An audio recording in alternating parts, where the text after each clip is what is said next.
Hey, hey guys, Digital Sticks here, and I'm going to show you first off how I got my Party Mix 2 DJ controller to actually work with Serato. It was working fine on my laptop, but I couldn't get it to work on the desktop. I haven't been using the desktop for DJing in a long time. I'm actually going through the trouble now. It's a massive file of songs, but I'm putting it on both devices now, and I'll just have to coordinate to keep it fresh. I'll continue to do my main library on the laptop, and then I will update this from that, because I got to be careful I don't screw it up, right? Anyways, so check this out. I'm using Voicemeter with this. But anyways, so I got this working. The tips to get it working, guys, the Serato tips don't take you in the right direction. They might, if you get lucky. It's going to have you like checking audio sources. Hang on, what am I trying to do? I'm trying to get back to this. Party Mix 2, not that one. Shoot. Dang it. Why is this all open? There we go. This was a tip that worked for me from Newmark itself. The Visual C++ redistributables get installed more than once.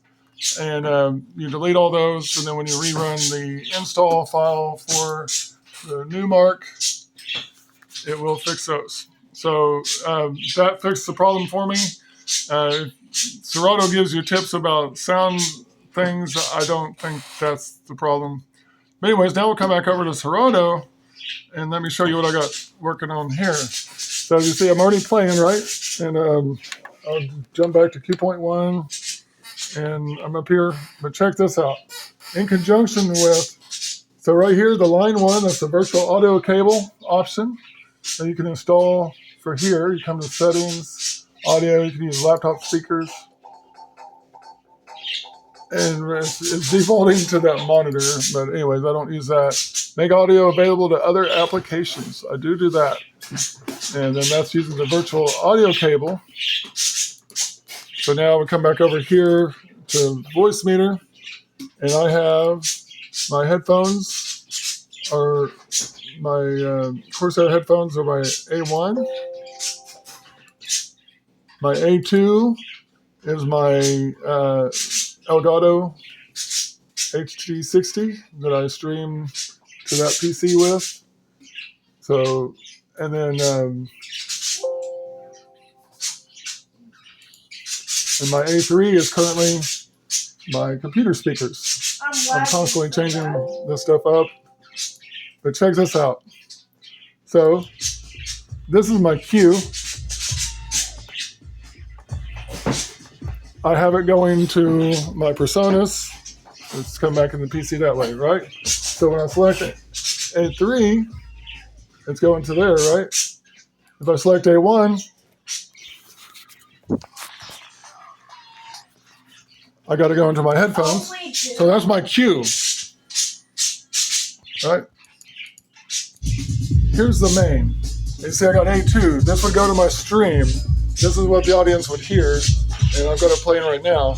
That's going straight to a virtual audio cable. So now I no longer have to worry about any buzzing getting involved from my main to my stream, because there are no cables. I bought a special shielded cable, and I'm still dealing with the old crappy cable there. And I was having buzzes, so I got to use the gates to get out of there. This Personas is awesome. It's not that. I just got to get some more cables even still.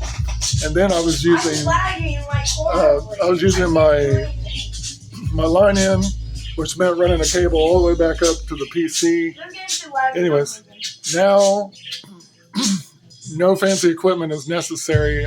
I'm not even using the audio card in here. I'm going straight to my stream with this. And so this could go straight to OBS as well, but I'm going to, since I'm using the Elgato, to send it to another PC to stream from, right? And now I can have this here. Normally I'm using a separate PC, and I was actually using Serato from that PC and just sending the audio back to this one to run my visualizer. But I could run my visualizer straight from that. And so this laptop is connected to that monitor, or that TV. there, and then this is open. This tablet. I currently have the tablet and the monitor just duplicated, and that's separate. That's a 720p 32-inch TV, but you can run it 1080, and it's just not going to have the full 1080 resolution, but you get the 1080 size. Everything fits. It works for me just fine, as for what I use it for. Anyways.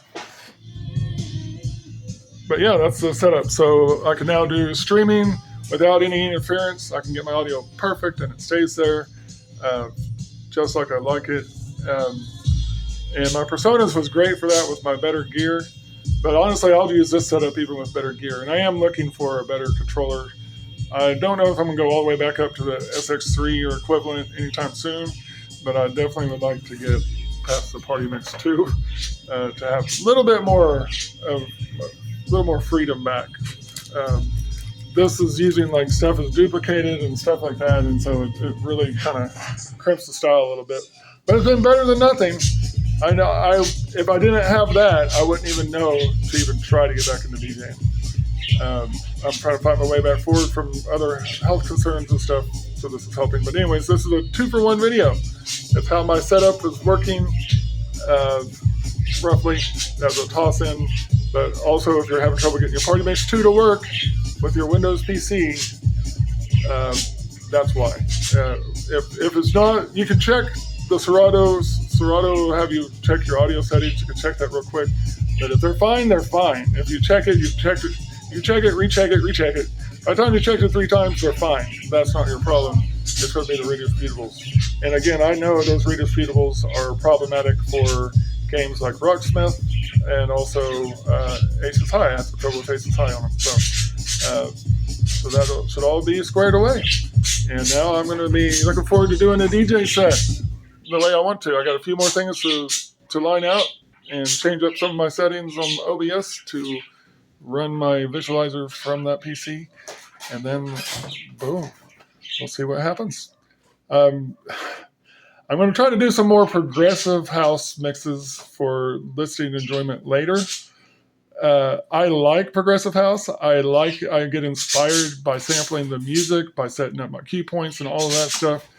And I enjoy my streams after the fact. But for some reason, while I'm actually DJing progressive house, I feel so uninspired and boring, and I just don't expect it to be good. And then later it's good. So clearly, progressive house is something where the music does most of the work. So, but I'm still going to try to be patient and get some of those streams put together for my own listening enjoyment, if nothing else. And you'll see my setups. I DJ for fun. I DJ for the love of the music. And so I don't really have a good flow necessarily for DJing for a party or anything just yet. That'll be something I have to try to learn to mix in later. I am aware of some of those things, but mostly if you listen to my mixes, hopefully just listen to them, enjoying the music, enjoying it as background music, stuff like that. Just realize there's going to be rough patches thrown in, especially lately. I'm DJing because I want to, but the actual engagement and lock-in stuff is not always happening because of this other stuff I've been dealing with. Today, I'm looking forward to it, see what happens. I've actually had some good news. I had some things give me some hope for this stuff that's been going on forever. And so, you know, whether that hope pans out, I don't know yet, but it's real enough right now that I'm going to capitalize on it and try to have a good day. So enjoy the sets that are coming, and hopefully this video helped. Long, rambly mess, but there you go. And maybe I revisit some of these topics in a more appropriate manner later. Have a good day.